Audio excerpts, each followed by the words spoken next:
Welcome to the Mind Cemetery, where the paranoia about the paranormal comes to rest every Monday at 9 p.m. Eastern, right here, exclusively on the UFO Paranormal Radio Network. Heard around the world online at uprntalkradio.com, on FM 107.7 New Orleans, as well as 105.9 in Pass Christian, Mississippi. As always, we will do our best to delve into the unexplained, weird, and sometimes creepy topics you won't hear in your local news. Like what you hear on the show?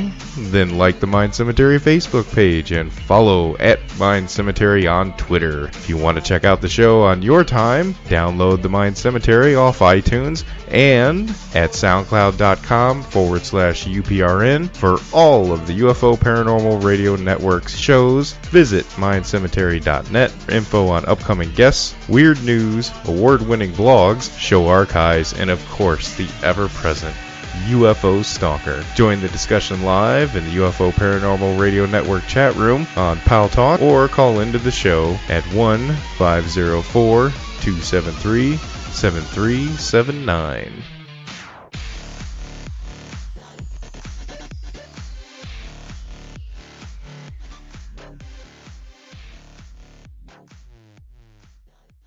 Tonight, hot damn tonight, we have with us Donald Ray Walton will be on later for the second time on the show here. We were supposed to have Jeff Pritchett, but he had some things come up that he had to handle there with the family, and that happens every once in a while, so we'll forgive him this time. And speaking of Jeffrey Pritchett, he had himself a little dust up here this last month when he was talking about his article that he wrote about Steve Pierce and what's that? The whole Fire in the Sky story there. Travis Walton. There we go. Sorry. Trying to think and do something at the same time isn't working out so well sometimes, right? You got to pick one thing, right? And do it. So, getting ready to send a link here to our guest tonight. Here we go. So anyway, he got into it about what Steve Pierce, he published some articles, as he always does, either on Before It's News or I forget what the other one is that he goes to all the time off the top of my head that he always posts. But anyway, he had it changed a few times over and over and over as Steve would tell him what to put in it and what to take out and all that. And I guess Steve's claiming he didn't know it was an interview and all that kind of stuff. But you never know. It's two people's words against each other, and I just don't understand why you would have a conversation with Jeff Pritchett on the phone or online or anything like that and not understand that you're getting interviewed. That's weird for me. And then, have some say in what was posted and then come back and tell them what to put in again and what to change and then still claim that you didn't know you were being interviewed at the time you were telling him these things. I don't know. And to sit and have jokes on Travis in another radio show and then, say, "Oh, I'm just kidding. Well, that's between you and Travis, and as far as I'm concerned, I don't really think there's I don't think there's a whole lot that I'm going to go near with Steve Pierce in this story, and as a matter of fact, as a whole, I'm kind of good with the whole Travis Walton story. It was one of the first that got me interested many years ago. I remember seeing the movie in the movie theater as a kid.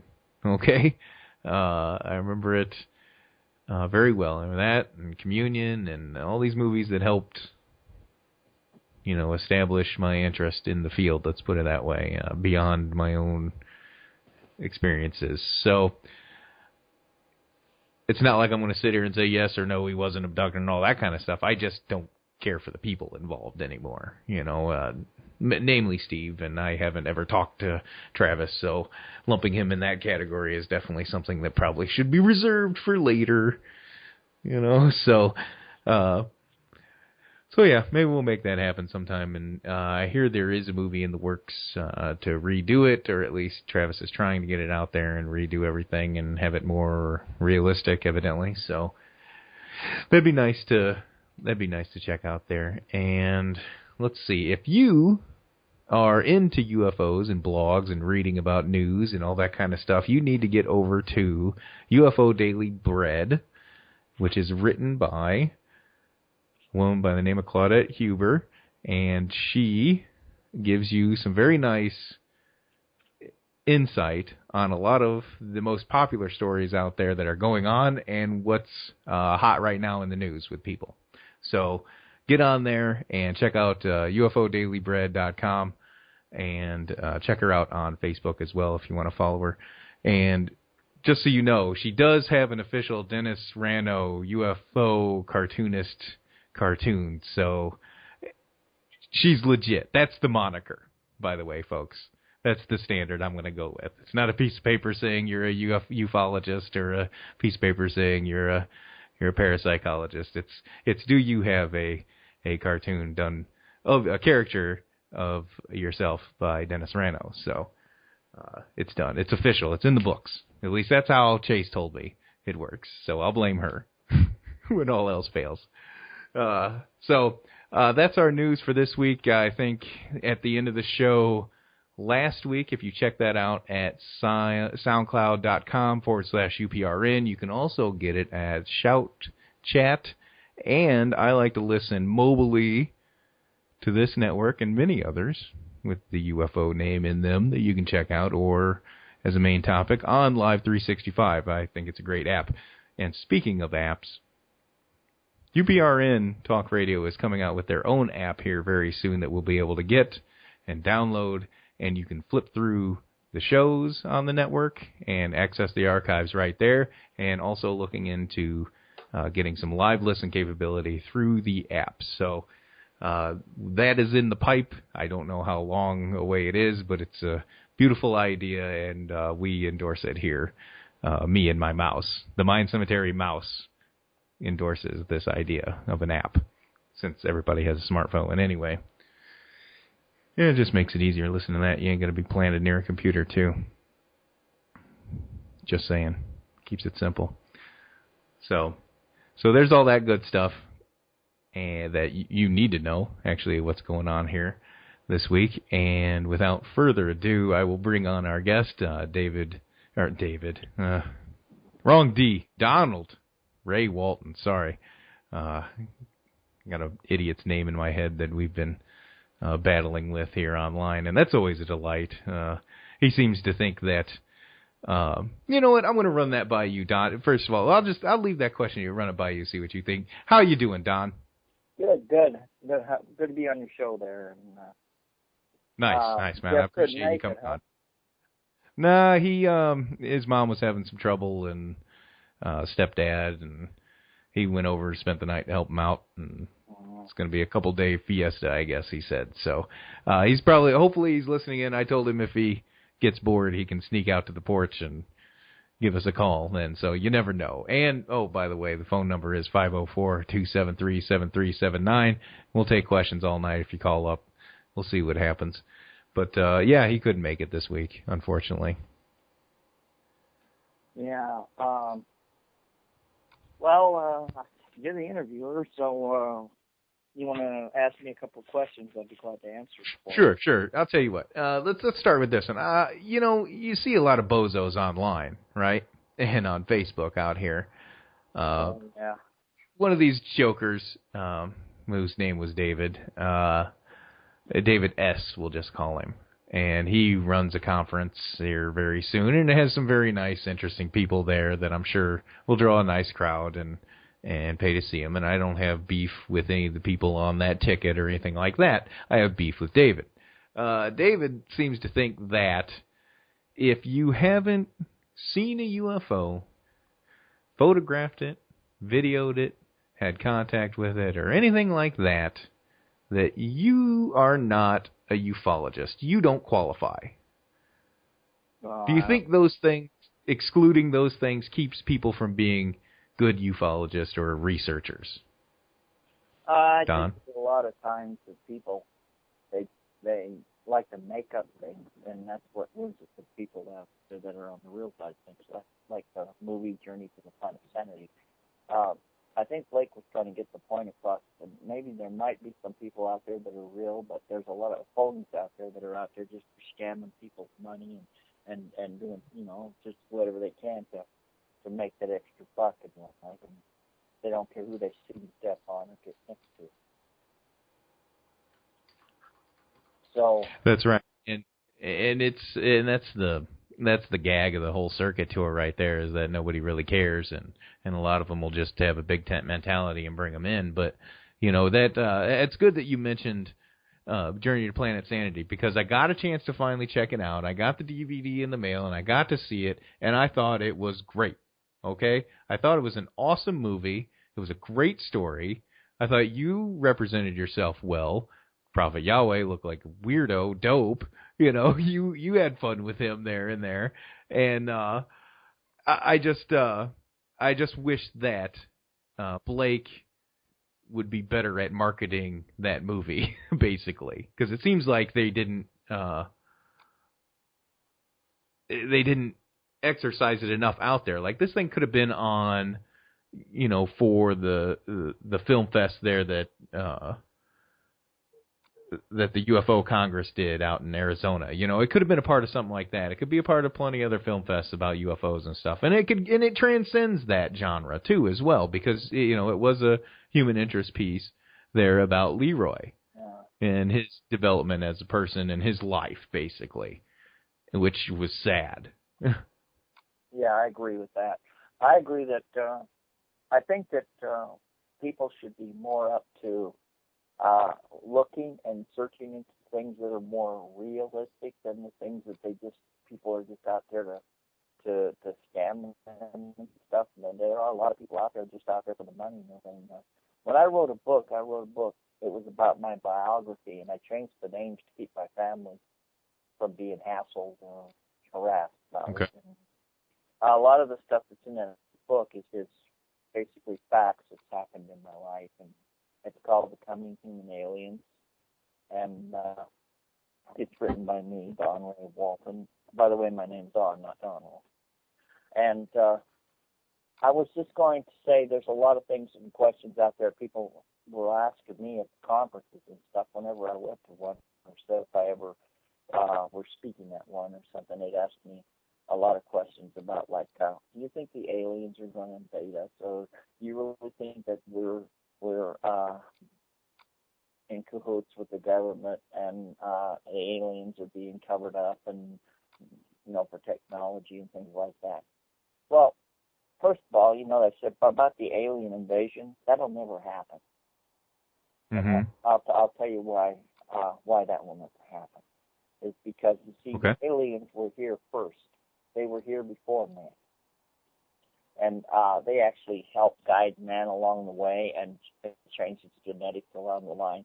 I mean, just think about common sense here, okay, Chip? You got a planet, right? It's kind of barren and everything, and then you create these little workers for yourselves, and what you do is you make them want to do it for their own sake, not for your sake. So you're advanced enough to say, you know what? Let's make their anatomy be their boss. Okay? So like the anatomy of the human race, okay, for instance, okay. What do? I mean, we get hungry, we eat, right? We don't find food, we make food. We grow food. Okay. If the water's disgusting, we clean it up so we can drink it. We got to eat, we got to drink, right? I mean, you couldn't ask for a better, and then energy, as far as energy is concerned.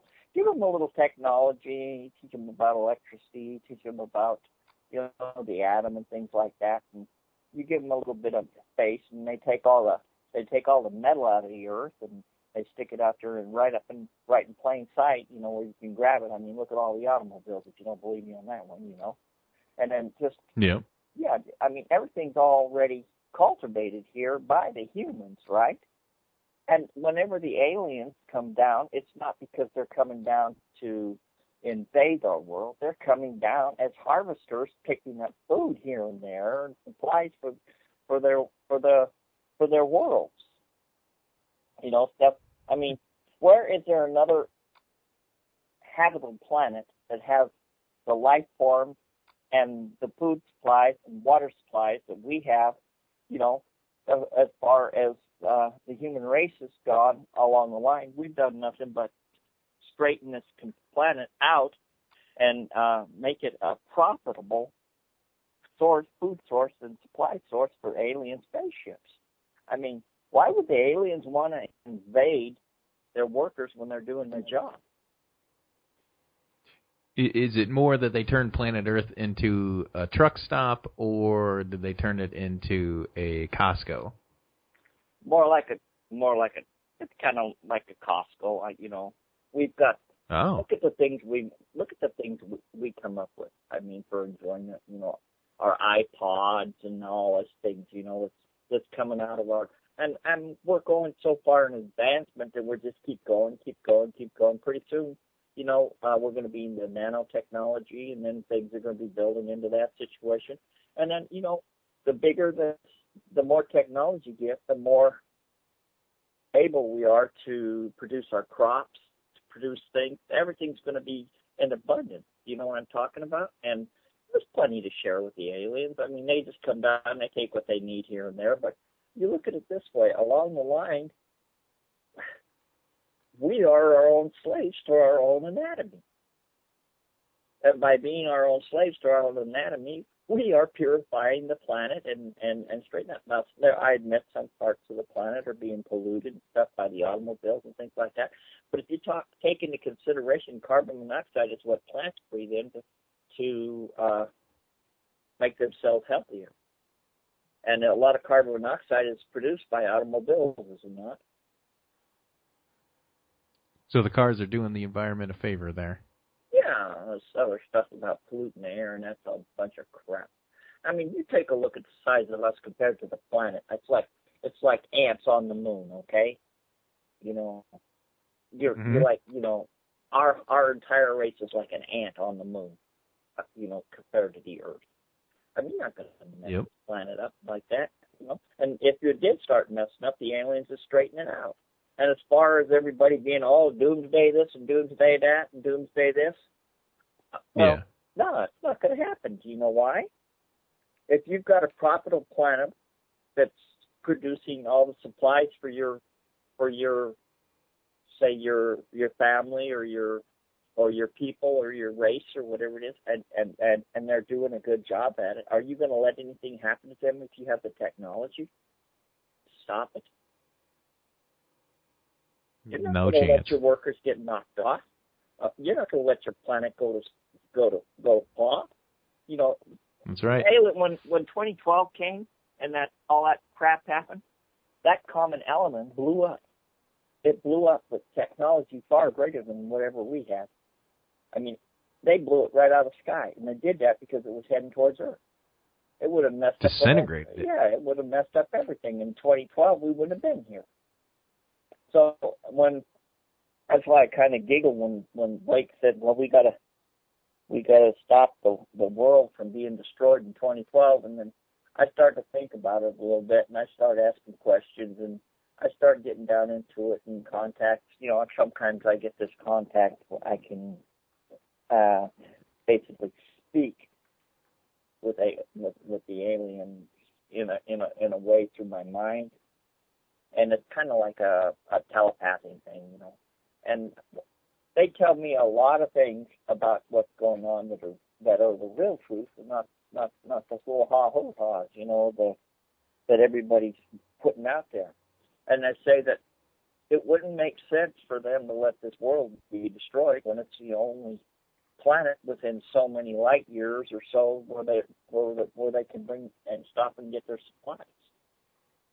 And I admit every once in a while they do a little experimentation here and there, but I think they're doing that because they're trying to figure out what, you know, if we're workers for those people from those other worlds and we're getting sick and we're dying of cancer or things like that, don't you think the aliens are going to try and stop it? Because, I mean, if you don't have nobody to cultivate your crops, you don't got nobody to produce your cattle or your food, your chickens, or whatever it is they eat, I mean, who's going to do it? Then you got to do it yourself. So the best thing to do is you got to kind of look out after them. You kind of, every once in a while, you pick one up and you see how they're doing. You know, that's what your abductions are all about. And that's the checkup basically for the pool workers. Just checking to see if everything's going okay down here. And every once in a while. Well, at least they've got something a little better than Obamacare, right? Yeah, there you go. Yeah, we've got everything insurance there, you know. And a lot of this stuff about, you know, God is this and God is that, and you know, you hear a lot of that religion and stuff out there, but you know, if you stop to think about it, that isn't what it's all about. I mean, we were created to take care of each other. That, you know, as far as the Creator is concerned, or the God that everybody's talking about, I believe that was just a pure, huge energy that moves about the universe, creating planets and doing all those things from, you know, whatever it does, splitting atoms or whatever it does. I believe that force is out there, and I believe, yes, the spirit of that force is the human race. Because the aliens, they know it's logical, you know, but as far as spirituality, I think they study us because a lot of them don't understand the spiritual thing, how man can believe in something that they can't see, hold, touch, or hear, you know, or smell, you know. Yeah. That's a big problem with with humans. And, for the most part, you get to see it and touch it to believe it, you know. Yeah, but we believe in it so much that, like, when they get on a spaceship or something like that, someone starts calling out on the name of Jesus or the name of God or something to get it out, you know. This thing about, Yahweh, bring down the spaceship, that's a bunch of crap. I'm sorry. Oh, yeah. That's all that is. It's crap. It is. You know, no, if you're going to bring down a spaceship, you're going to cause a disaster or something, well, they're going to come and investigate.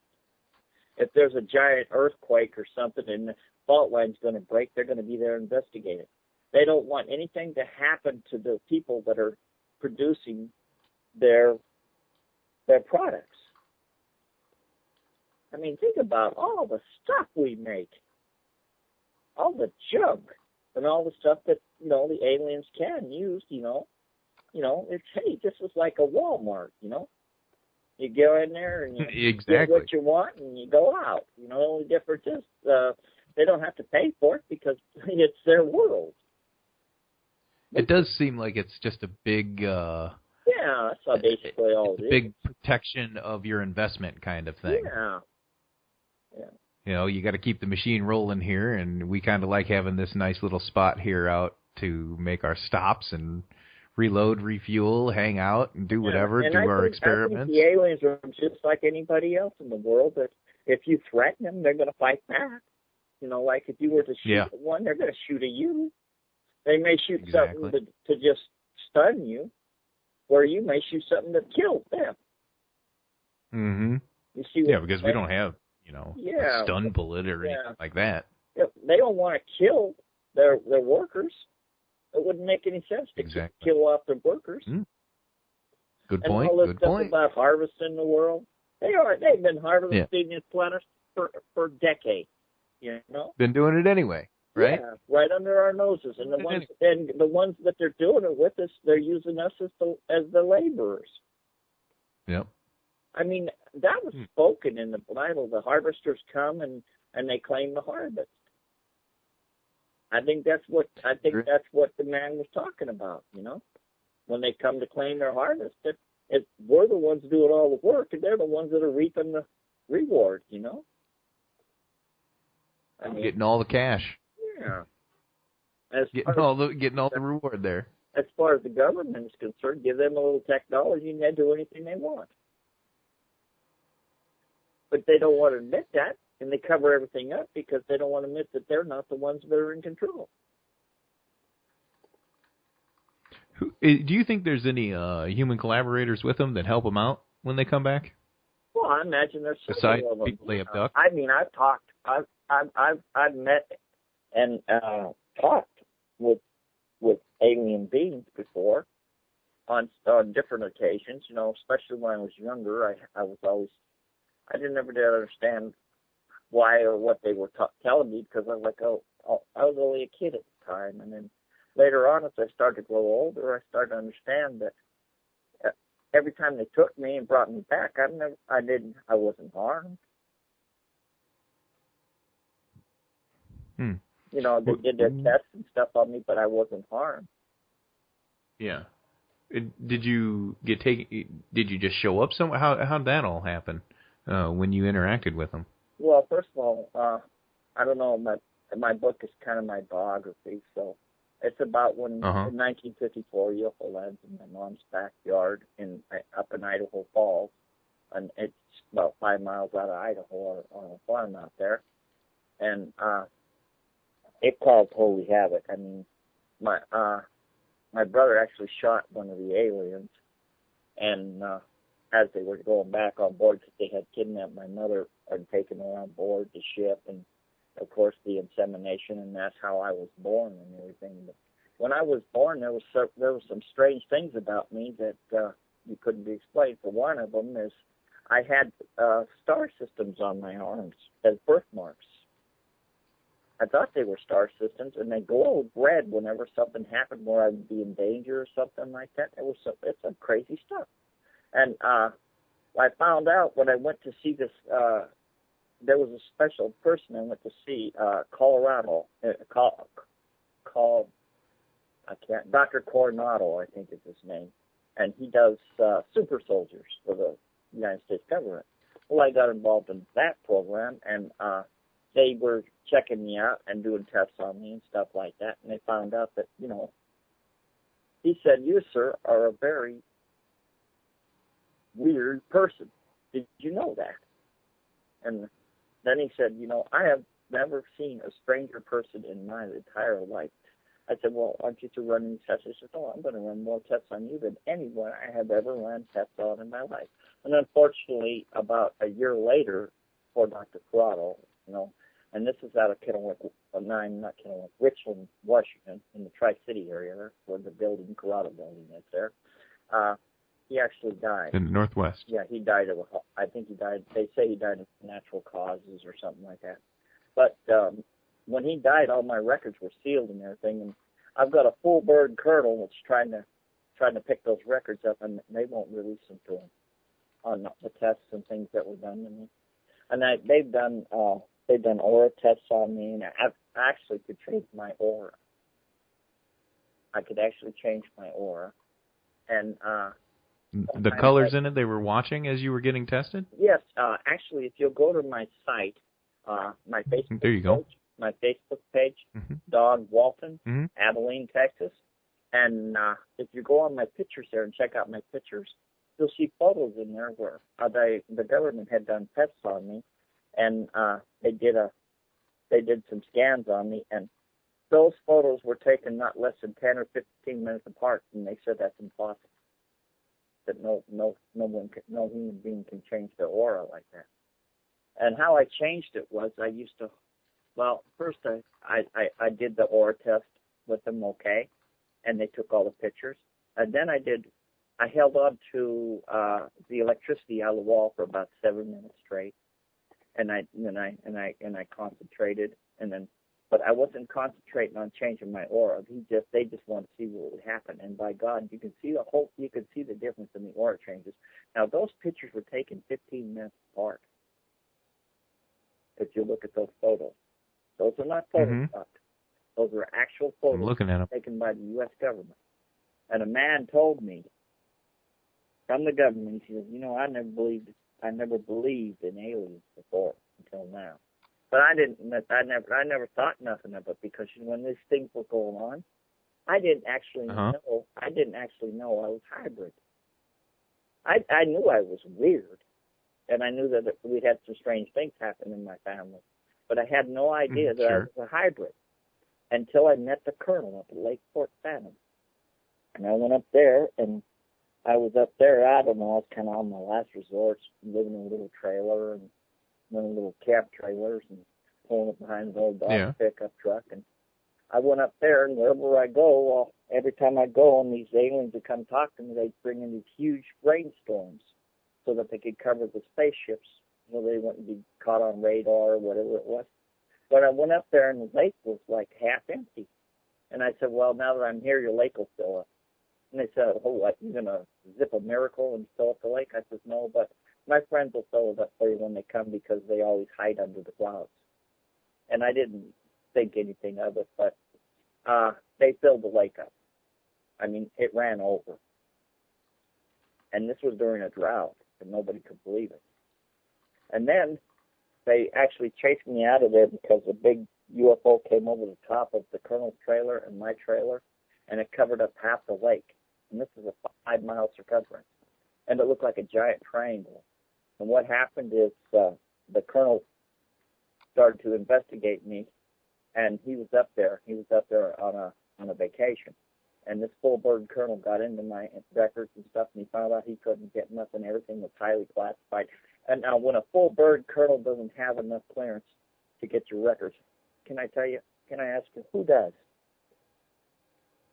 And, to this day, they still don't have them. He still doesn't have them. I don't have them. They keep me happy. I mean, they do things for me, and the government does it. I appreciate what the government does for me and everything, but I know that it's just that we have to take in consideration. I don't want to raise too much of a stir the spoon of crap up there, on that situation, because the colonel says if I'm going to have interviews, I have to keep it down and not stir up too much crap about it and stuff, and then the government will leave me alone as long as I'm playing ball.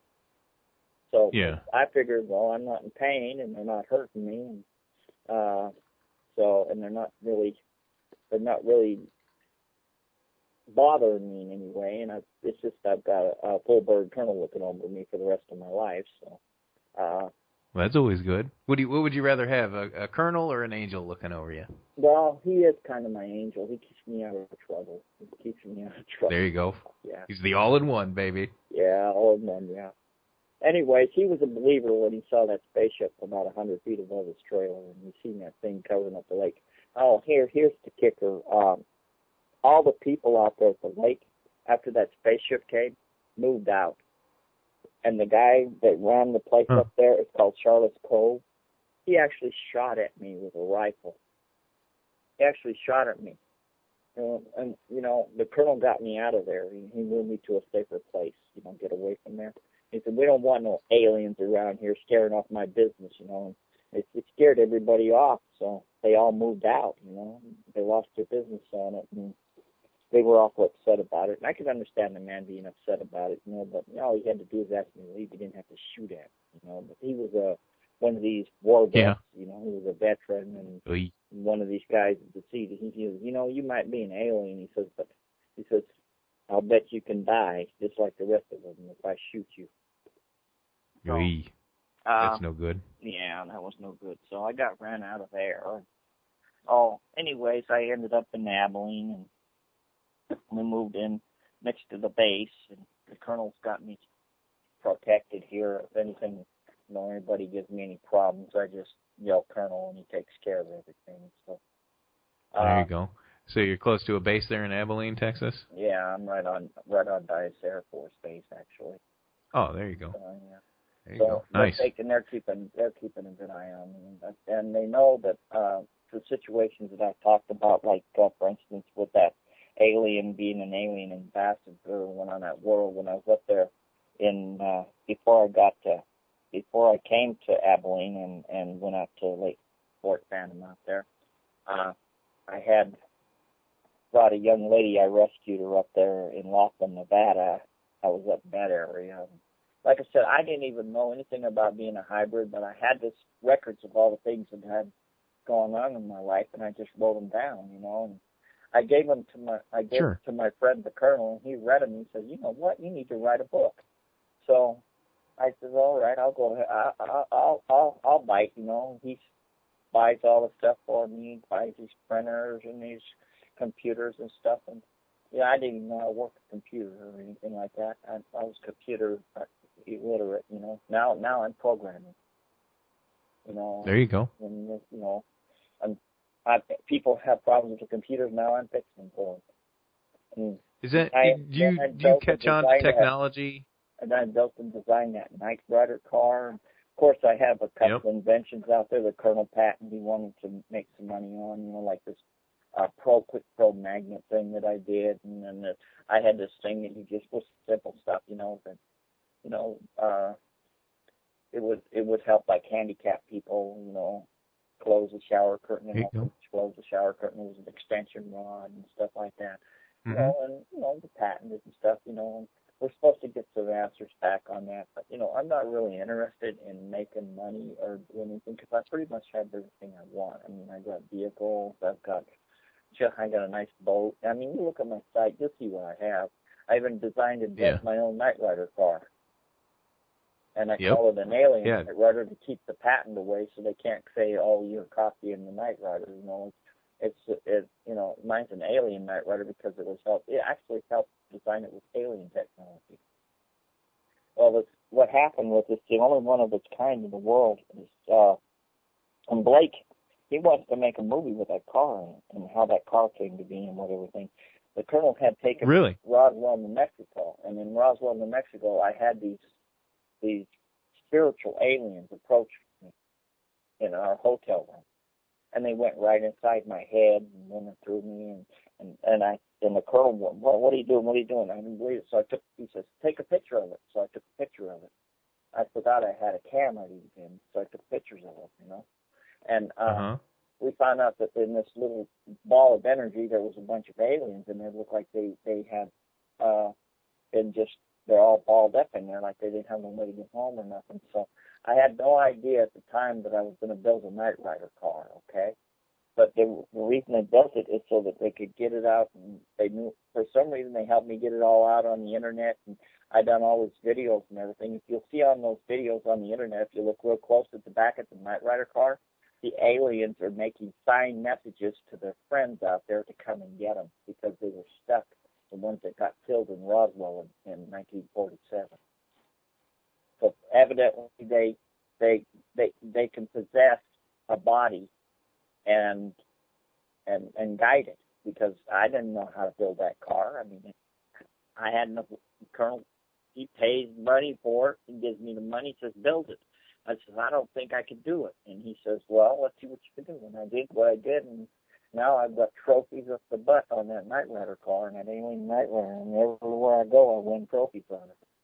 I mean, you can see. Yeah, you know, that's a good point that you bring that up, because on your Facebook page, your Don Walton Facebook page here, you got pictures of it winning trophies, and you got even Jerry Pippen sitting by itself and arguing with me and calling me names and locks me out of the car and everything. You know, it's got an attitude, and I don't know where it came from. Well, like I said, I had no idea how to work computers or anything like that. And here I am programming them now. Hey, maybe they did it get an attitude after the Roswell trip? It wasn't built till after the Roswell trip. Ah, okay, good. And then I took it back to Roswell after I built it, and I won the parade over there with it. Boom. Yeah. And it wasn't acting up then. And I've actually got pictures of Jerry Pippin, that radio show host. And I've actually got pictures of him sitting behind on my site. If you go to my site again, Don Walton, Facebook page, just look it up, Abilene, Texas, and just go on there and you can see pictures of Jerry Pippin behind the wheel of the Knight Rider car. And it kind of started up and backed up a little bit, and it scared him, so he jumped out. But he'll tell you all about it if you ever talk to him. You know, if you ever interview Jerry Pippin, and he's got a lot. I kind of blew that guy away. You know, some of the things that he did. Of course, he was also in the movie Journey to the Planet Sanity. Blake kind of studied him on that one question about the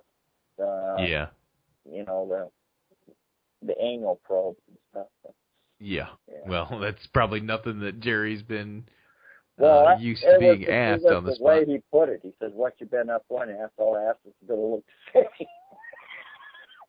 Poor guy didn't know what to think. I about died laughing when I saw that part there. I said, "Oh my God, look, this guy is something else." And then he asked me to be in this movie, So I said, "Well, yeah. why not? Check it out, And he actually did a bunch of tests on me and stuff because when he was up there, he was trying to disprove me. I didn't know it, but I thought he was. I thought, I'm up here, doing something, doing something. And he was trying to disprove me, but he couldn't disprove me because I actually held on to the electrical cords right in front of him, and they videotaped it. They didn't put that in the Journey to Planet 70, though. They were trying to discredit me by saying all we know is Don Walton has no teeth. Sure. Yeah, they were it's in my definitely book out to have some laughs. It's in my book of what happened about my teeth. I was working on a Charger one day, and I was building a hot rod car, and I tuned it up to about 6,000 RPM, and I'd throw the monkey wrench off the radiator that I'd laid there. I had a crescent wrench, 12-inch pressure to hit the fan blade. Oh, my God. That's what happened to my teeth. Wow. Oh, my God. I couldn't imagine hitting the wrench with, hitting the teeth with a wrench, for God's sakes. Yeah, and then were you just...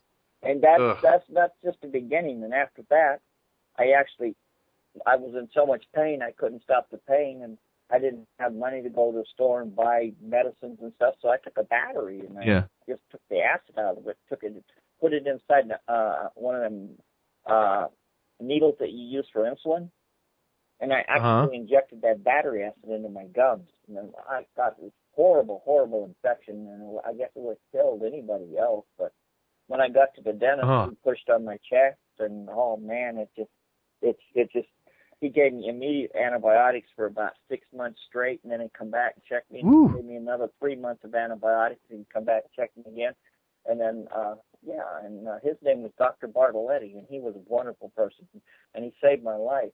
And it's just a funny thing. Yeah, he did. My little brother had a bad tooth after that, and he went to see the dentist, and he said, well, he didn't have time to see him today and all that. And he said, well, I'll just do like my brother did and get a needle and poke some acid on that battery. He says, is your brother that happen to be Don Walton? He says, yes. He threw him in a chair and took the tooth out. Didn't even charge him. Get your ass back in here. Yeah. Oh, yeah, after what you went through, for God's sakes. Oh. Well, yeah. He put his kid through college, with you. God. Yeah, seriously. Your brother's free, Come on down. Yeah, seriously, Yeah. Incredible. Did it break the teeth out clean, or were they just like jagged, broken teeth? Bust them in half, and then they rotted out. Yeah. Oh my God, yeah. So instead of going to the dentist and getting it all done because I couldn't afford it, I wasn't working at the time. I could go and getting it done and taking care of it right way. I just took acid and melted the nerves in the teeth with it. And I figured, well, if it melts the nerves in the teeth, maybe it'd work underneath. So I take it and injected it underneath, and I ended up getting this great big infection over it and in my chest and everything. And Dr. Bartoletti to this day doesn't know how I lived. He doesn't know about your contact or anything? He pushed on my chest, and this infection came out of my mouth. Oh. No, at the time, I didn't know what it was about because I told you, like I said, up till about 8 years ago when I met the colonel up at Lake Fort Phantom, I didn't know I was a hybrid. All I know is that I've been doing death-defying things all my life, and of course I've been holding on electricity. When I was up, if you're up in a place as cold as Montana and Idaho and 25 and 30 below zero weather, and you don't have no heater in your house, what do you do to stay warm? I plug myself into the wall and make myself into an electric blanket. It worked fine for me, but everybody else that tried to seem not to be too happy about it. They always wound up on their butt calling me a nut. Yeah. Crazy or something. But, I actually did that to keep the aliens from taking me. I thought it was going to work, and instead of keeping them from taking me, it actually brought more of them to me. Huh. The reason the for exact opposite. They put those little devices in your head to keep track of you or whatever it is.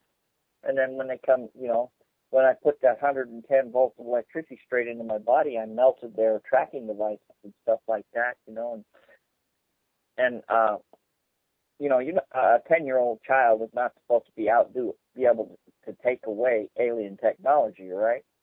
So they kept Correct. more specialists in. Instead of chasing them away, I brought more to me. I didn't know what I was doing. The colonel explained it to me. So you were bringing more to you instead of chasing them away. The reason for it is their technology was broke and they had to fix it. There you go. They were coming to fix it. Yeah, they were coming to fix it.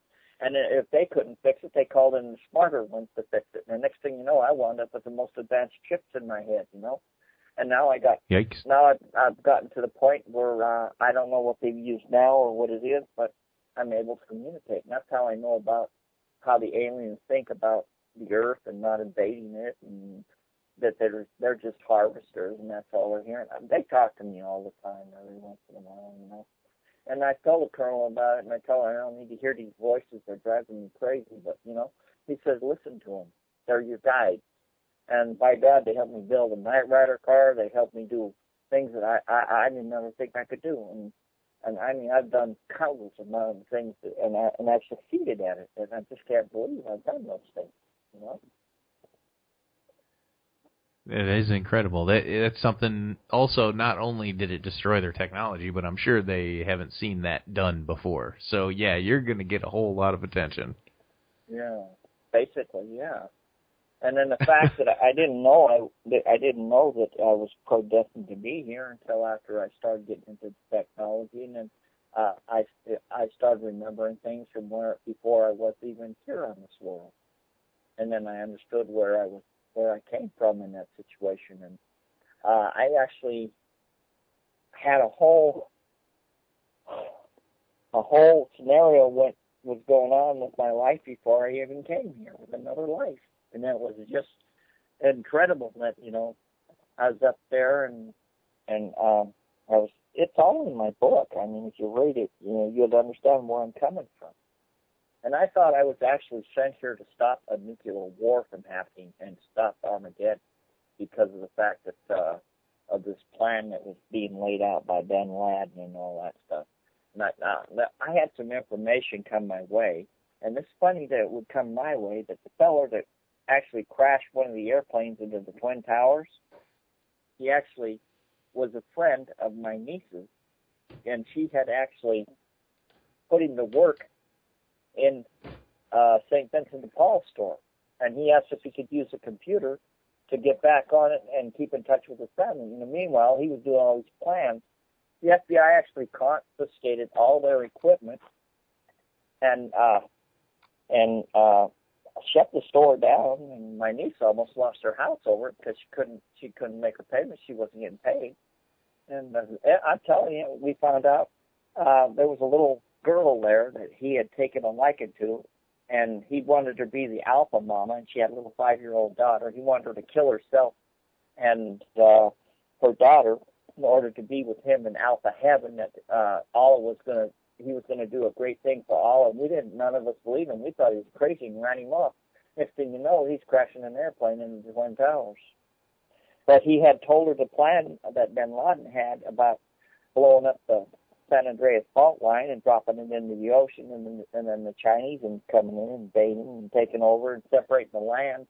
If you blow up the fault line and then set the super volcano off, you're going to end the world. I got a little upset about that situation, so I started calling government agencies and telling them stuff, and then I ended up coming and taking all the computers out of my niece's St. Vincent de Paul store, and they fired my niece, by the way. As soon as he came around trying to help? Yeah. And well, Don, I'll tell you what, we're up against the top of the hour, and I'll tell you what, Don, we're up against the top of the hour here, and we have to take our break here for about 10 minutes, and we will get back to everything, but I want to let everybody know where they can find you online. They can check you out on Facebook, Don Walton, Abilene, Texas, and you can get his book that he's been talking about. It's called The Coming Human Aliens. Yeah, you can pick that up from Galdi Press or there you Fake go. Magazine. Actually, Fake Magazine, the Colonel actually introduced me to them, and that's how I wound up getting the book published. Colonel coming through again. Gotta love him. And we'll be back here in 10 minutes, and Joe will take us away at the mothership down in New Orleans there, and we will see you soon. Don, hold on, and we will be back real quick. Time to go get a drink. All right. Mm.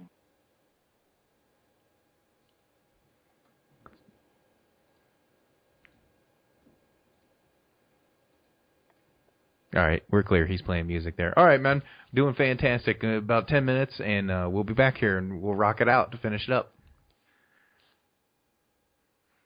Doing fantastic. Thank you. Definitely got some questions to ask you here when we come back. Oh, yeah. I suggest we take off where we left off, as far as the Faith magazine and how I got hired with Faith magazine. Actually became a partner with them and stuff. Well, we can do that, and there you go. I'm going to go to the bathroom, man. I'll be back. All right.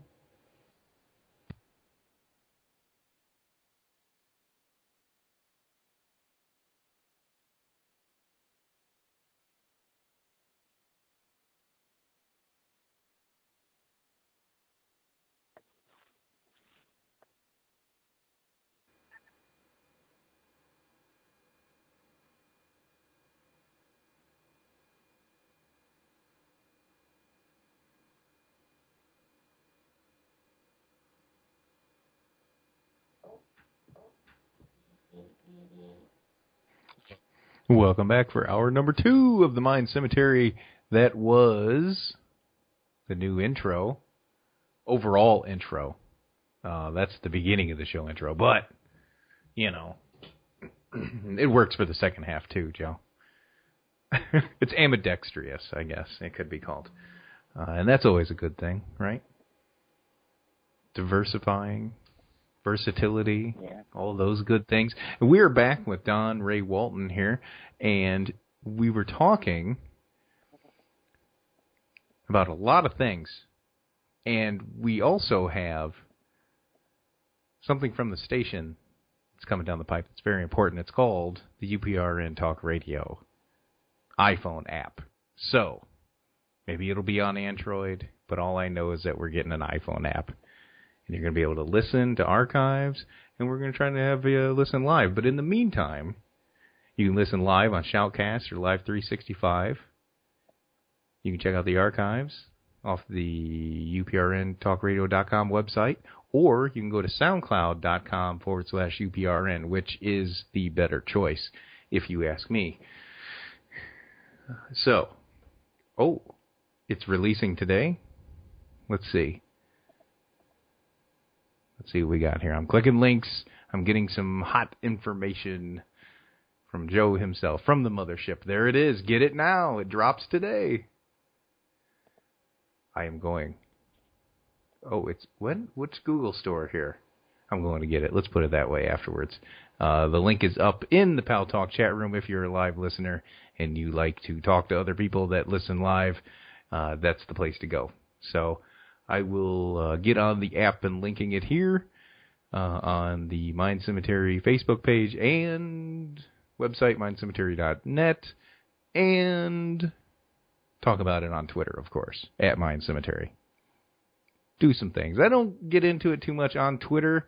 Something I've noticed doing 2 different genre-type shows, by the way, of which tomorrow night I have 7 to 9 p.m. doing the Big Shoulder Sports Show with my buddy JT. He'll be on, and we'll be talking about national sports, the NCAA tournament, all that kind of stuff. What I've noticed with the Twitter interactions on sports versus the UFO paranormal topic, in the UFO paranormal area, you don't have a whole lot of interaction with anybody. It's a lot of just, on Twitter, a lot of just putting articles out there that people link and tweet away. So it's really different than the sports end of it, because the sports one has, conversations of who do you think's better, playing this game and all that. I won't get into it, but it's just different, and it's interesting to see, to sit and watch it, especially with 2 different shows there. But not a lot of people do that kind of thing and do completely two different genres when they talk, but I love both things, so I do both things, and I do them kind of good. Don Walton is with us for the second hour. How are you doing, Don? I'm doing great there, Chip. How you doing? Cool. Fantastic. Thanks for hanging on for the break. I know it's kind of a long time. It's a big chunk of time there to sit and wait. But we were going to pick up where we left off about your working with Fate Magazine. Oh, yes. And telling everybody that. Yes, after that UFO appeared up over Lake Fort Phantom, and the colonel got me out of that mess before that guy tried to kill me. We ended up going to my first UFO conference ever, which was Eureka Springs, Arkansas. And I went up there, and Jerry Pippins was up there, and I had made up this little alien song that you heard it on the Journeys of Planet Sanity. You can see it on there, and you can actually rent that movie on iTunes, or you can get it on. Suddenlink has it on their new release. You can go right to Suddenlink and get it on there on the cable. And Blake is trying his best to get it out there in all those their areas where they need to go, and it's been in several theaters, but unfortunately not next to me. I want my family to see everything that's going on, And actually, my family rented the movie from Suddenlink, and they were just in hysterics over that movie. They just thought that was just the greatest, And for someone that's been heckled and tortured all their lives, with strange happenings, they took it pretty good. They cool. laughed it off. They you can laugh at your mistakes and stuff in life, That's pretty funny. Exactly. If you can't laugh at yourself, then who can you laugh at, right? Yeah. Well, anyways, what happened, I sang that song, and I told Jerry Pippins about my story, and he recommended me to Phyllis Galdi. And she was the owner of Fate Magazine there, and main person there. And I had a copy of the manuscript there that the colonel had me printed out of a box. He printed out I don't know, about 20 or 30 of them. And then I went to the conference, and there was some people there, and the colonel paid for me to sell my books, and I didn't have any books written up. So what I did is I had it on a floppy disk on the computer, and I had copied it to a bunch of floppy disks. Well, it ended up I was there, and some guy from the FBI came in and started questioning me and stuff, and asking me if I was being a scam artist and stuff and all that. And I told Bud, I said, no, I'm not. I'm for real, and I'm hybrid and that. And I didn't know it until the colonel taught me, and the colonel talked with him, and then he thought the colonel was involved in it. So the next thing you know, he didn't believe me about the electrical wires. I showed him I could hold on to electricity, and he didn't believe that. So I said, here, you hold it. He said, wait a minute. He went out in his vehicle, and he got some electrician stuff out of his vehicle that he had that he worked on his house with. And he come in there, and he did tests to see if the wires were real and everything. And then he said, well, you can't hold that now. You got some super glue on your hands, or it's a trick or something, It's a trick, It was no trick. I said, here, I'll tell you what. You hold one, and I'll hold one. And I stood up there and held on to that man's hand, and he held on to my hand. And this is a great big FBI agent. And all these people are all gathered around watching, right, what was going on. And the FBI guy hit the floor. It knocked him completely on the floor. And out of his picked chair. It up, and I held it. And I said, you want to try again? Here, let's do it again. Here, try again. So he bought a book. And when he bought one of the discs, everybody bought the disc. The next thing you know, the colonel was taking me to the nearest town near Eureka Springs, because they didn't have a place where you could just go like an office max and get those little floppy disks. So he took me to that Walmart. I'm not sure what place that was he took me to, but he drove me all the way there, and we bought every floppy disk they had on the shelf. And when I came home, I was selling the floppy disk for $5 a piece with that book on it. And of course, I was autographed and everything, And I'd only sold them for $5 a piece, and I came home with about $6,000 in my pocket. How'd that happen? Well, everybody bought the discs at the conference. There were people coming back and buying 2 and 3 for their family. Nice. Gotta love that. Yeah, love that. When I run out of them, the people were so nice at Eureka Springs that they actually had the sound guy up there in the control room. He copy more for me, and he'd bring them in for me. Sweet. Yeah, right on the spot. And that's what brought Phyllis Galdy's attention to it, is because I had sold so many of them, and everybody else had books there. They weren't selling maybe 1 or 2, maybe in every hour or so. But when I put those out there for $5 a piece, people slapped them. You couldn't get them out of my hands fast enough.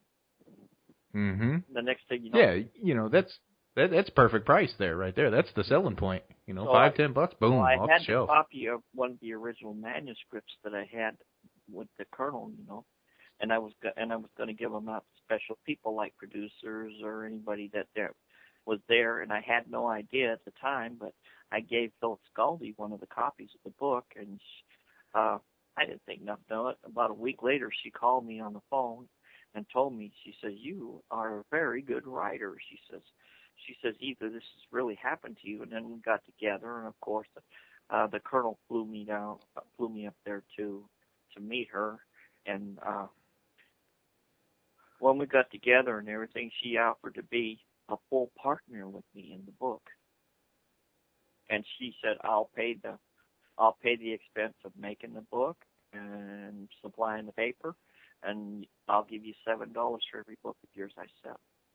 So that's what it all came together for me, I guess, and I started to realize that maybe there was something more to my life than just being weird,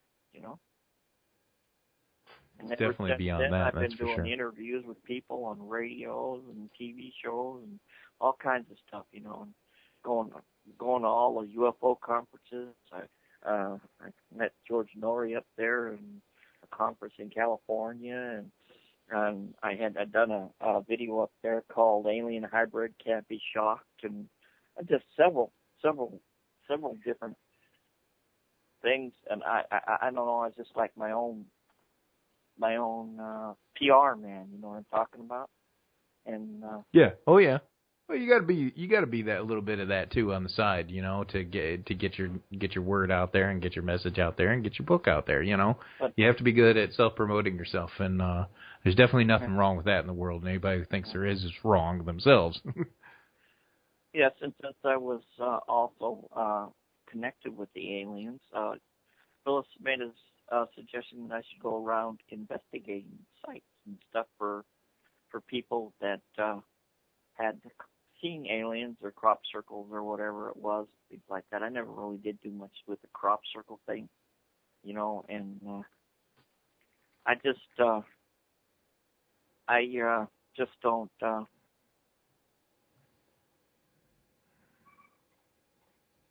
The ghost thing, and the ghosts and the paranormal ghosts and stuff like that. I found out that a lot of places that people were, like they had these people that had this haunted people, and they found out that it was just some people from the circus. I discovered they were just from the circus, and they were just out of work midgets, and they would scare people out of their house that were renting the house, and then they'd live in the house while nobody was there, and then as soon as somebody rented again, they scared the next person off. They did about 3 times. They finally caught them and arrested. But out of work midgets, haunted houses, crazy stuff, unbelievable scammers, man. I'm telling you, they were like circus people, and they had all that makeup and stuff. And they did carnies. They made themselves up like goblins and trolls and things, and scared the hell out of people that were there. But I'm the one who caught them. So, and and I know about, a lot of times when a house, they say that a house is haunted and you're seeing things move around in there.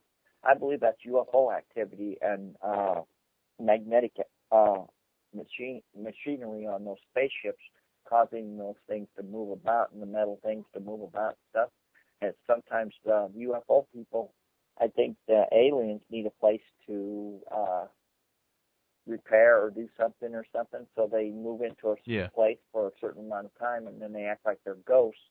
And they have those cloaking devices, so people think they're ghosts, and they're not really ghosts. I'd say 8 out of 10 chances of paranormal activity, if it is for real, is done by alien activity. Really? Yeah.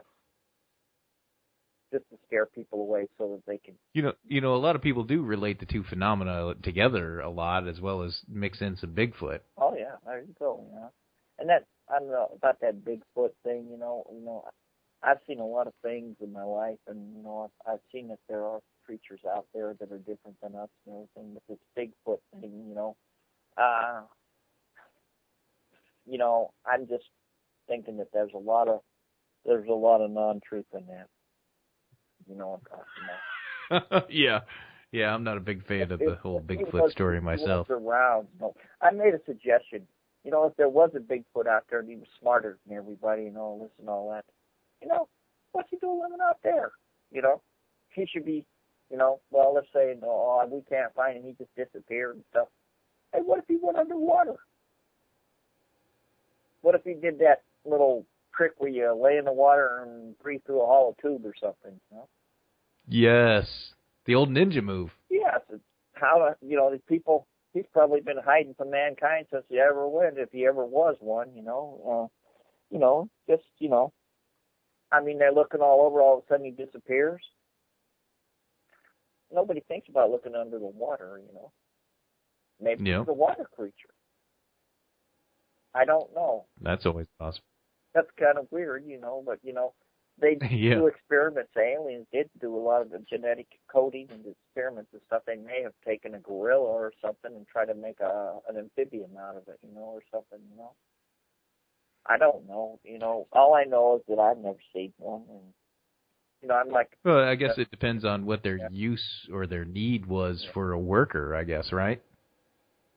Yeah, for what they crossbreed. I don't necessarily doubt people have seen Bigfoot, because a lot of times I think people are impersonating Bigfoot, trying to get people to come there as a star attention or something, for like Roswell. I mean, look at Roswell. It started out a little penny thing. The next thing you know, it's one of the biggest things in the world for the UFO community, and all the money that goes into that little town, because of aliens and stuff, and they get people there. And of course, I think it's just a place to have a good time. It's kind of like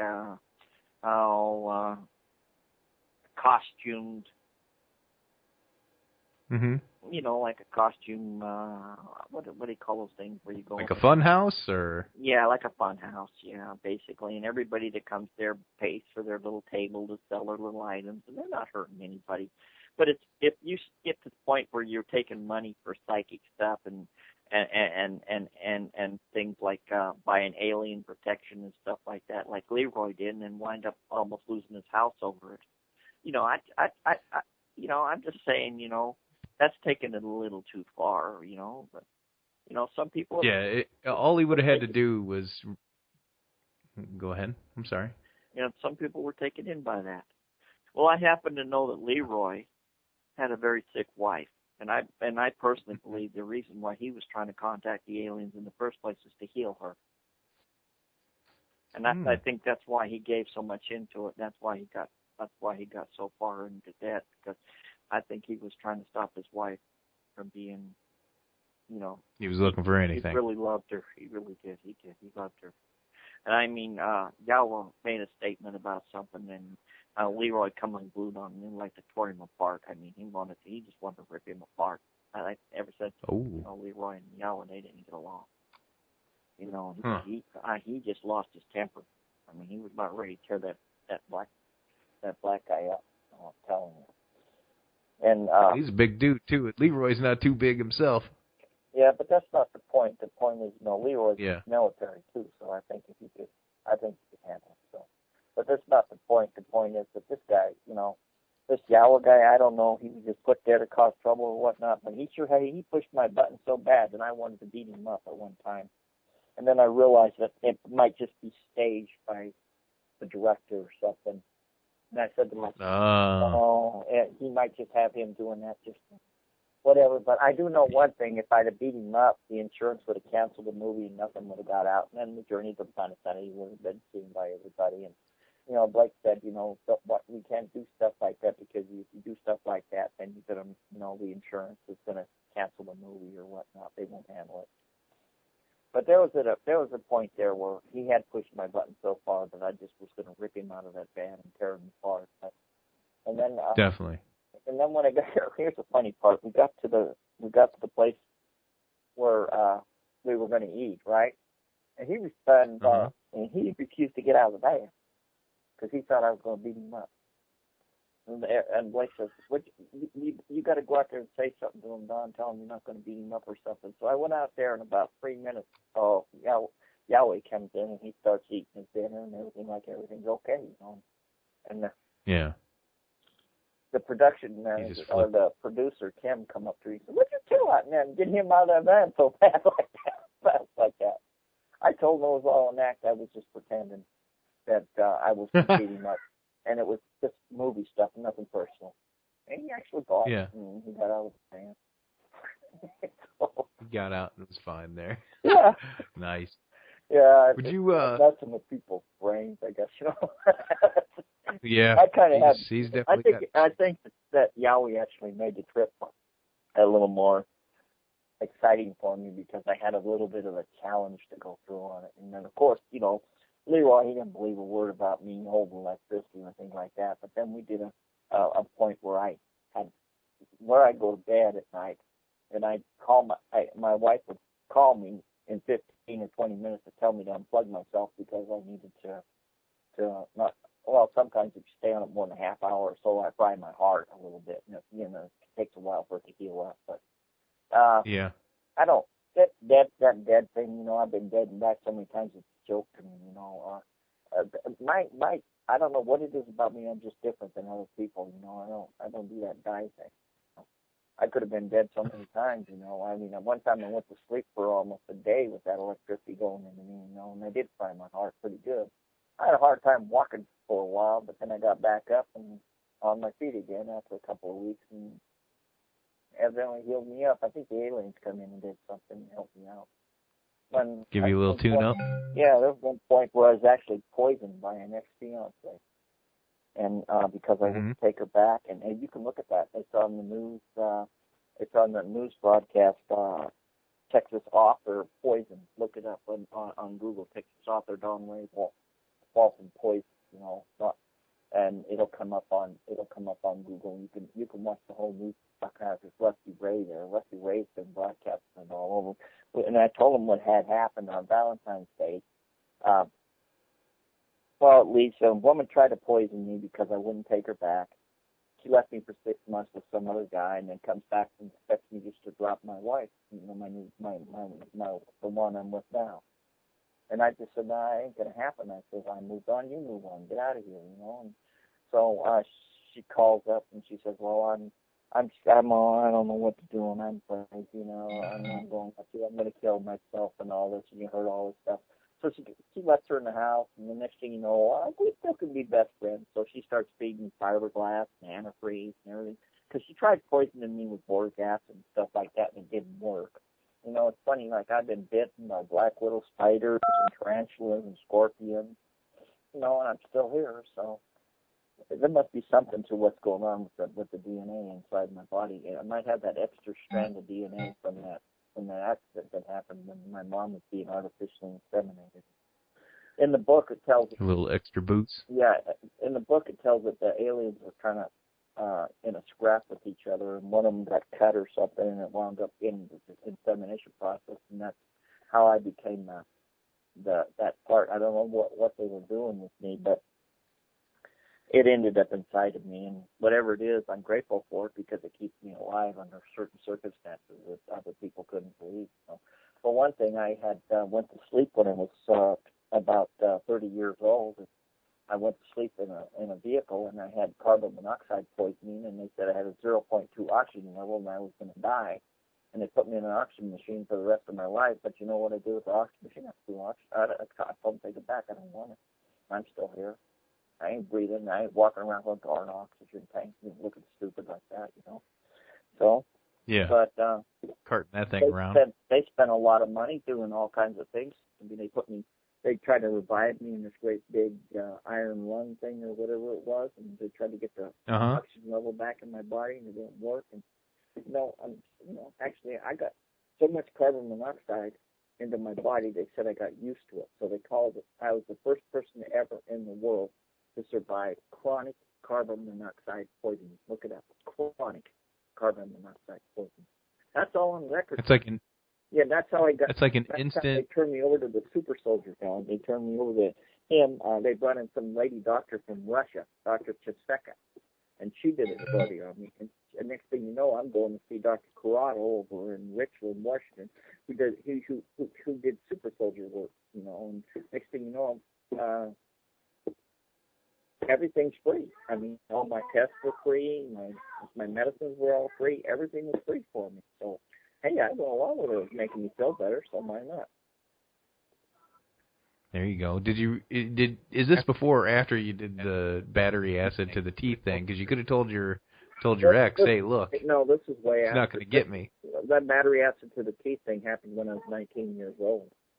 Oh. So this stuff happened later on down my life. So basically, down my whole life, people look at me and they'll say, wow, what a crazy person, you know, and doing all these crazy things, you know, but I've always defied logic and walked my own road, you know, wore a different hat. And I don't believe most things unless I see it with my own eyes or hear it, you know, or feel it. And that's why whenever I tell you something, yeah, it's going to be there. It's going to be the truth, you know. I did actually encounter an alien being, and yes, I had relations with her on that spaceship, and yes, I was acting as an ambassador to show the world out there. I don't know, they may have recorded it. I don't know. That I accepted it. I accepted her as a person instead of a monster. You know, that I could actually get along with their race. You know, that I wasn't afraid of her. You know. I was a little leery, you know, according, if you've seen Journey to Planet Sanity, that little bit in there about the alien and the sex was true. You know, That actually happened to me. Yeah, but it happened in Snyder, Texas, by the way. When I'd rescued that girl, took her to Snyder, Texas, and I wound up in Snyder, Texas, and I was living out there in that big field for a while, and that's when they came down.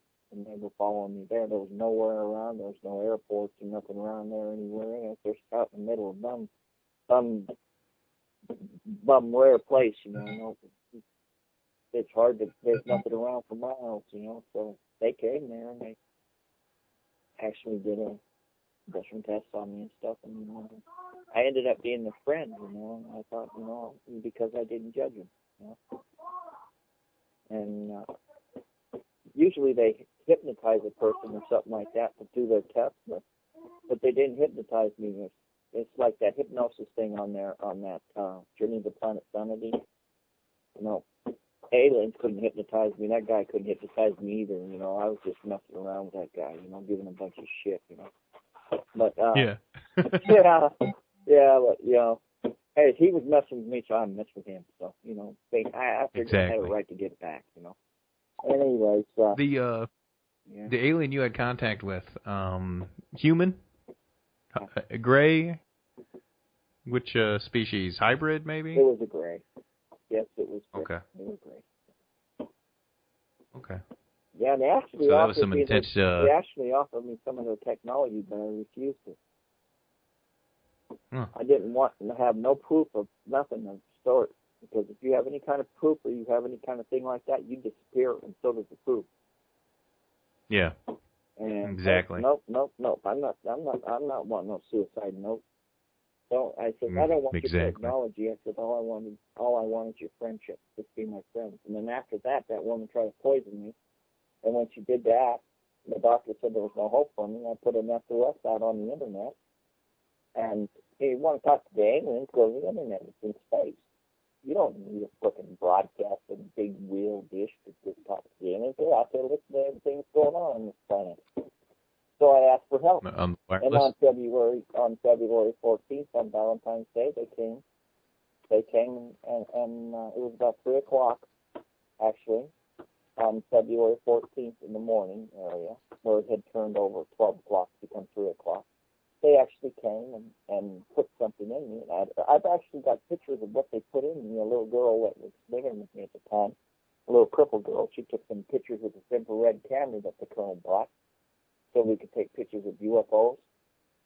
because he wanted to see some of the stuff up close. Yeah. So she went outside and she took pictures of them in the sky, and she took pictures of them. And when she opened the door, this thing came in, this energy came in, and it went right into my side, right where I was bleeding to death, and automatically stopped bleeding. I haven't bled since. So I was fine after that, but I'm still hurting from the fiberglass. Every once in a while I got to move. You know why I made that movie with Journey to the Planet Sanity? I actually was in a whole lot of pain. It hurt me to make that movie, to go out with her, and do all that traveling. It hurt me to do those airports and go through those airports. It hurt me because that fiberglass is still in my body. It doesn't go away. They call it mesothelioma or something. My brother actually died from that, from the Navy. He was doing asbestos in there. But this woman fed it to me in food over a long period of time. And then finally, on my birthday, she told me to dump this other woman I'm with, and she'd marry me. I said, I wouldn't trade her for 10 of you. And the next thing you know, she gave me a lethal dose with antifreeze. And that's how I caught her. So they put me in Hendricks Hospital over here in Abilene, and they did all the tests on me, and they found out that they took the chemicals and the crystals out of the stuff that I was eating and drinking, and they called the police immediately, and they filed a police report. I didn't call the cops on it, but she thinks I called cops on her. I didn't call the cops on her. I didn't. Oh my God, I wasn't sure what to do. Trying to a situation like that. I'd never had anybody just deliberately try to kill me before, especially somebody that I helped so much, and I've never asked anything in return. I mean, I paid that woman's rent. I did things for her, and when she moved out, she was getting behind on stuff, and I helped her. Even though she was with another man, I still helped her and gave her money to get by on gas and for her car, and bought her cigarettes and stuff, just to be nice.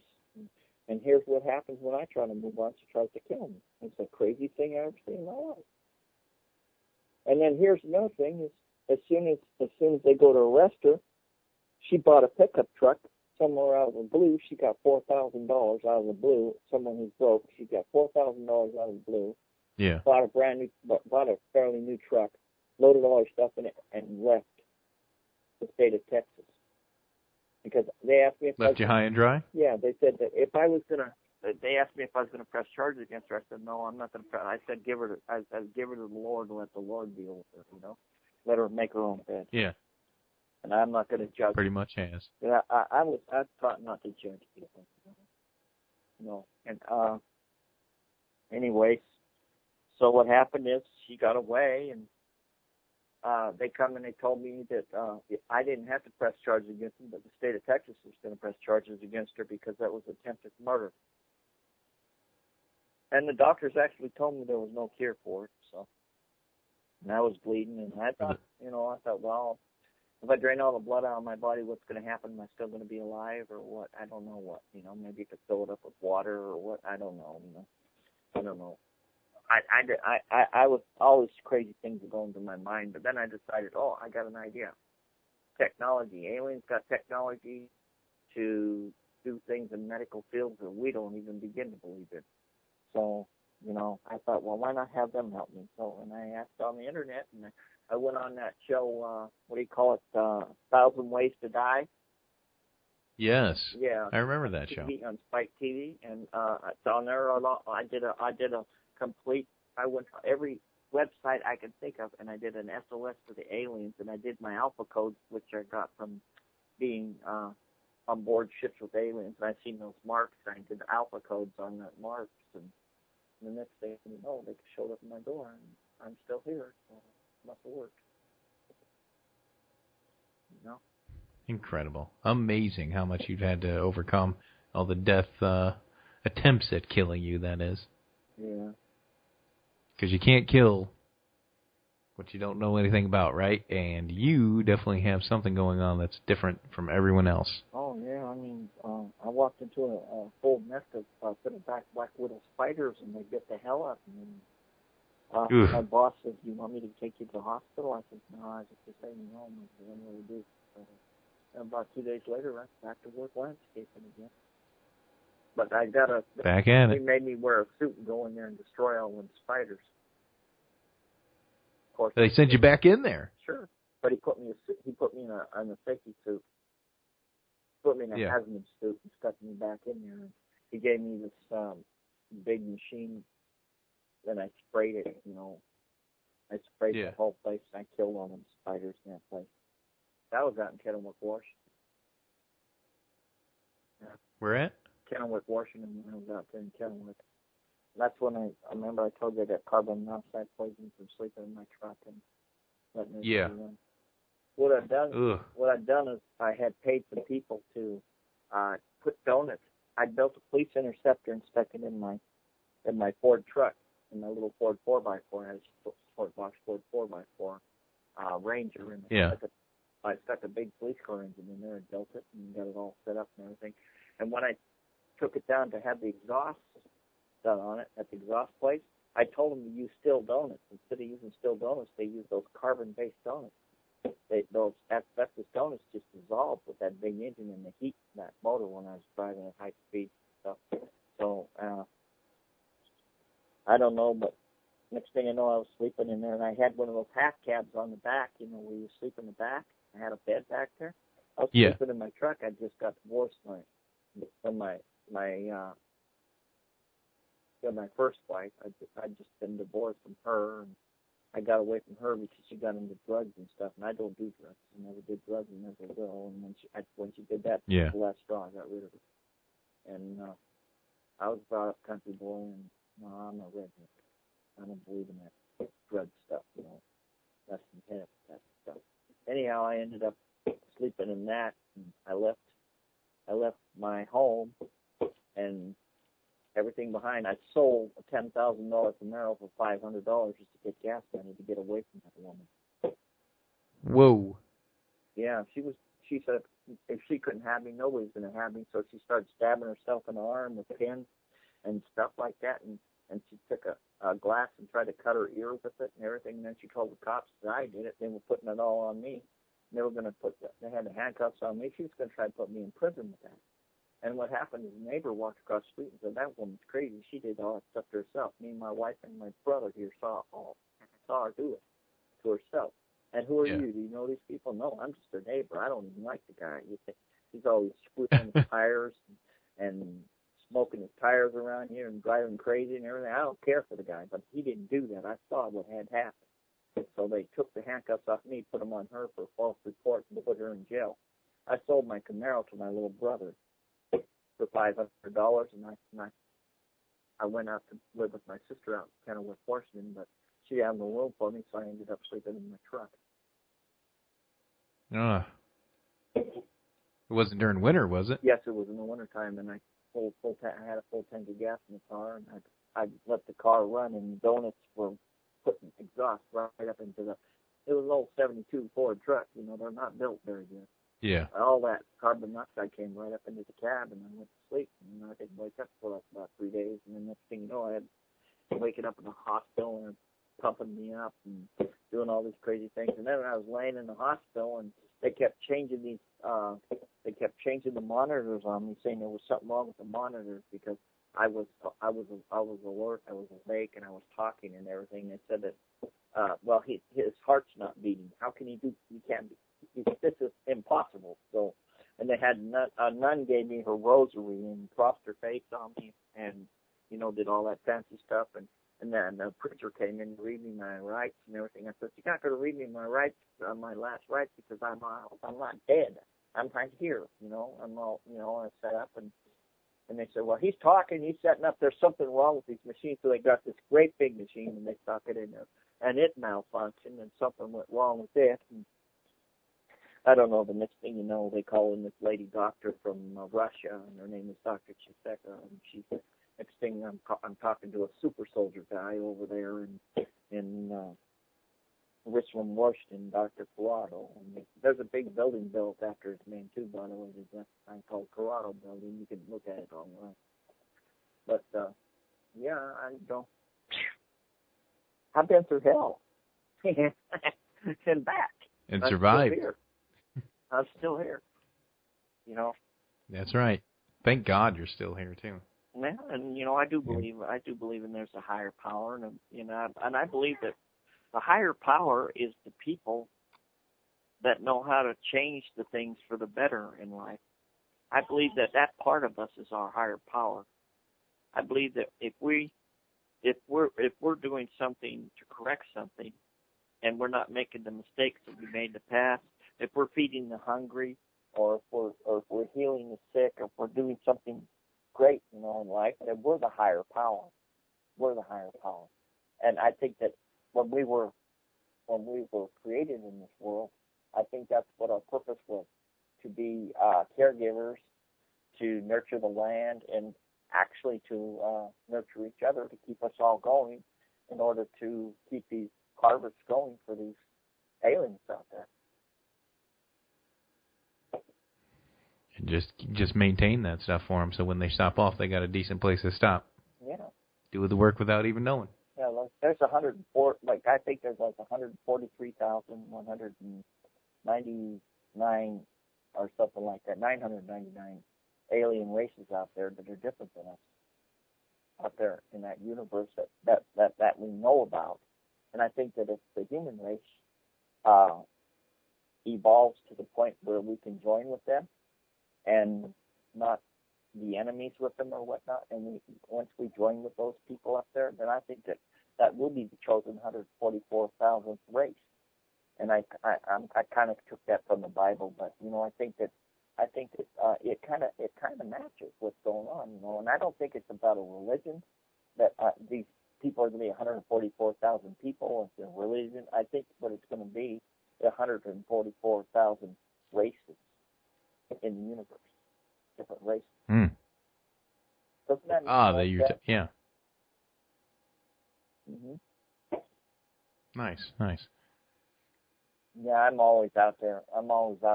You talk about Mind Cemetery. Mine has got a million graves in it with all this information in it. It's like I'm in the go zone. I never stop thinking. I race all the time, constantly thinking about what's going on in the universe. I think about other planets and other worlds, and I think about advanced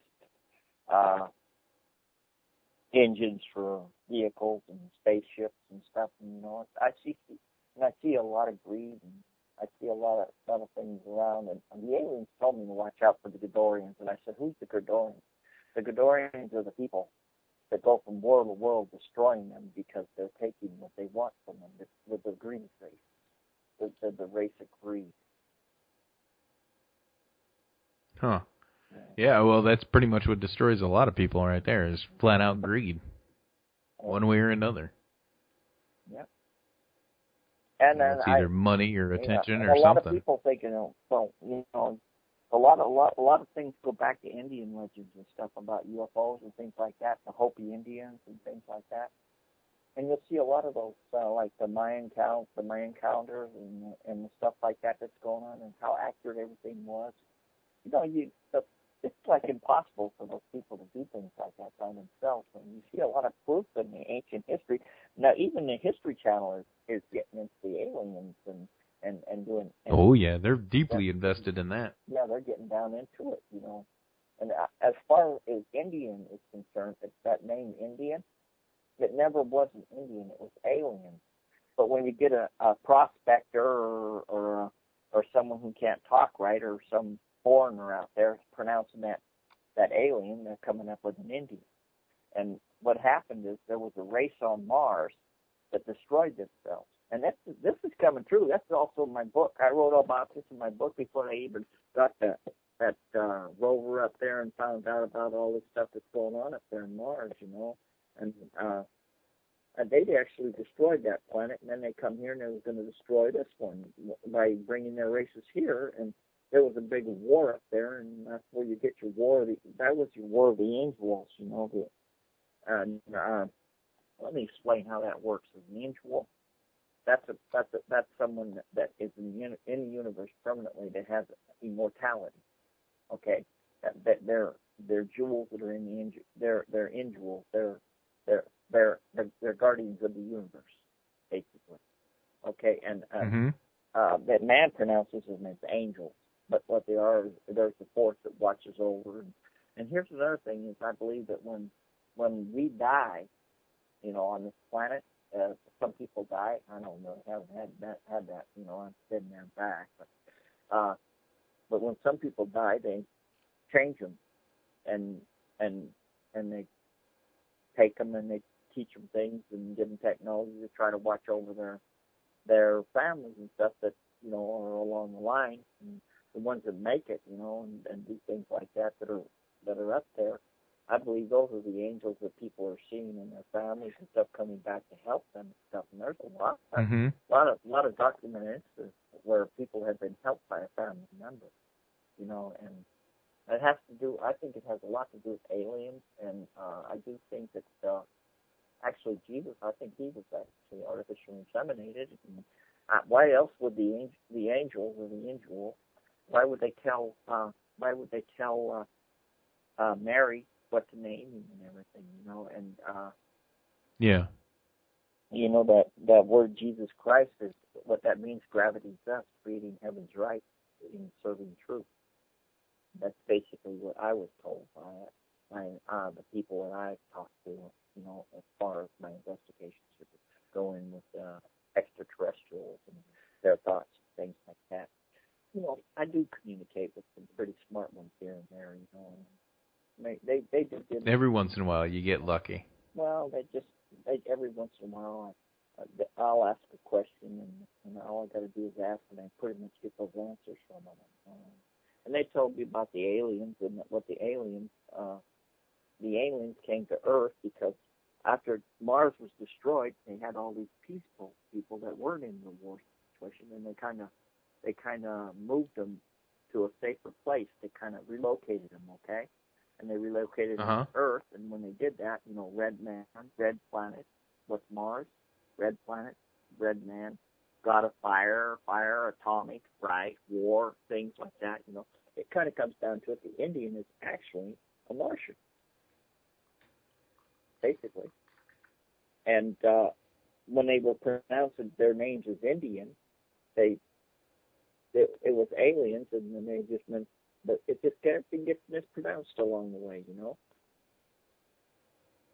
You know. Yeah, it just gets misinterpreted every once in a while. When people see funny things, they don't know what to call it. Yeah, it's kind of like that joke, you know, about Adam and Eve. I don't know if you ever heard that one where Adam is walking in the Garden of Eden and finds an egg, you know, a chicken egg, and he picks it up and he gives it to Eve, and it's pretty and everything. And Eve puts it against her face, and all of a sudden it breaks, and he goes, "Ick, Adam, ick, ick," you know, he goes, "Ick, yeah, ick."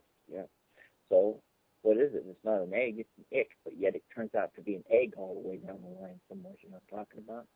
So yeah, Adam picks up it, ick. And then they look at the end of the egg, it becomes the chicken, so it goes ick, yeah. And the next thing you know, it's added chicken to it. And you just, there's so many different things, you know, that have been misconstrued along the way. And I've actually been searching and doing some research and gotten the answers to it.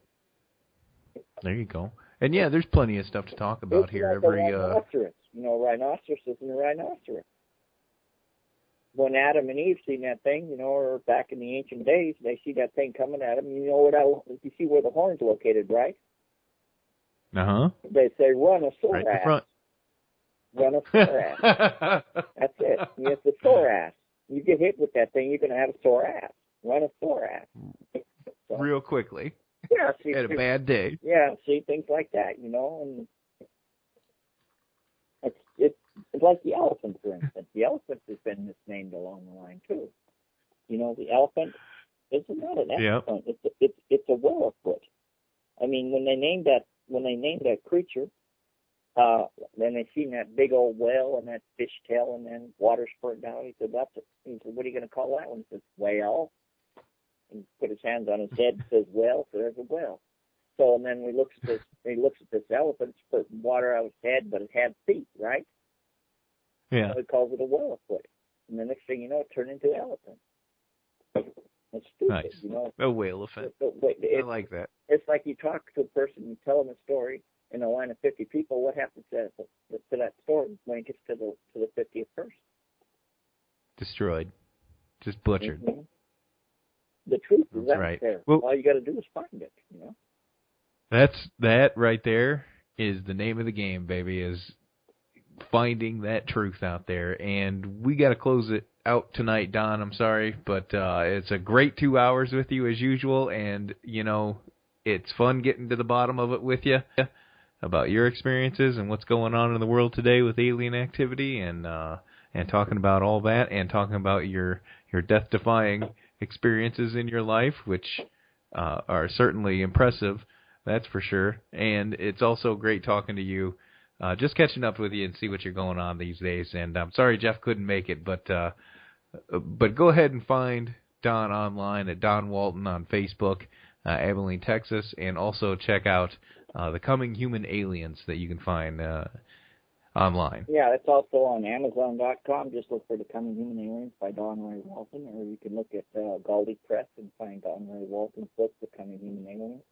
And I've got a lot of stuff. I actually have a Wikipedia page out there. It's called Alien Message to Man, Don Ray Walton. Google it. It'll come up, and it'll explain a lot of stuff about the moon and how it got here and how the aliens are using it as a base, things like that. And I've been talking about this stuff forever when I was younger, And now they're finally coming up with this stuff and saying, "Oh yeah, there's bases on the moon. Look at this. Look at these pictures. This is the truth. The NASA and what's doing this? And why is NASA bombing the moon and all that stuff?" Yep.